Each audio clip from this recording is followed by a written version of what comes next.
The outlook is good for corn heading into 2022. However, dairy is another story. And now's the time to scout for soybean cyst nematodes. I'm Janelle Brose, and this is Farm News 5. Farm News 5 is brought to you by Ford. The Michigan Agricultural Credit Conference, held Tuesday, provided updates on the economy and agricultural industries in Michigan. Jim Hilker, professor emeritus at Michigan State University, says corn prices are good and are expected to stay that way. We've had an extremely large corn crop, close to record, or you could argue whether it was a record or not. But this came on top of a smaller crop than we kind of expected last year.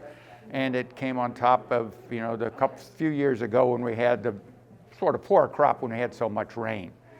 So most of the surpluses were used up. The rest of the world was shorter of corn, especially China.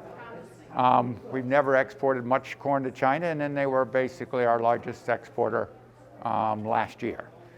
So that got rid of ending stocks going down, higher prices. We'll probably average higher prices this year than last year because we didn't know how tight we're going to be till the end of the year.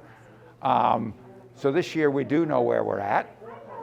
The market is very strong. It looks like we'll have about a 10% stocks to use ratio otherwise. So that almost, to me, is a little bit, we're probably up there where we ought to be or a little above it, but we don't know what the crop is, and it's going to be, and it's going to be a little hard to guess on the demand side. But we do have a lot of corn. So if we look at it, we're going to have pretty good prices this year. The market's telling farmers maybe store it early, but be ready probably to move it. The market won't pay carry at this point as we move after the first of the year. Watch for little rallies, maybe not get too crazy about it, but be watching those new crop prices. I would argue there's on the margin, there's a higher probability of prices going down some than going up, but I don't look for a market crash. Up next, the outlook isn't quite as rosy for the dairy industry. There's torque. Then there's 1,050 pound-feet of available best-in-class torque. There's towing. Then there's up to 37,000 pounds of available best-in-class towing. There's backing up a trailer.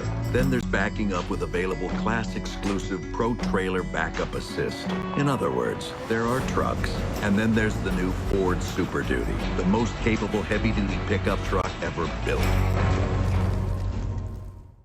A spike in feed prices and a labor crunch are painting an uncertain picture for Michigan dairy producers heading into 2022. Well, labor is a tremendously big issue for business all across the country, but dairies in particular because they have to have it, right? So the cows have got to get milked. And if you look at the unemployment rates in the country, the rural areas, unemployment is so much lower than it is in urban areas. And so, yeah, dairy farmers everywhere are struggling with that. Absolutely, it's a big issue. Just the end of the pandemic would help, right? If you have young kids, if you're having childcare issues, you can't, work, and that kind of has a trickle-down effect to other jobs. The Great Resignation that happened, in the so-called Great Resignation with 4 million people plus resigning in August, a lot of them went to better jobs, higher paying jobs. It's kind of a trickle-up effect. Dairy farmers, every farm is unique the way they operate and their milking procedures and stuff. And once you've trained somebody, you don't want to lose them. There's a big cost to having to restart workers. So it has profound financial and just management time. The ultimate constraint on any dairy farm is the manager's time.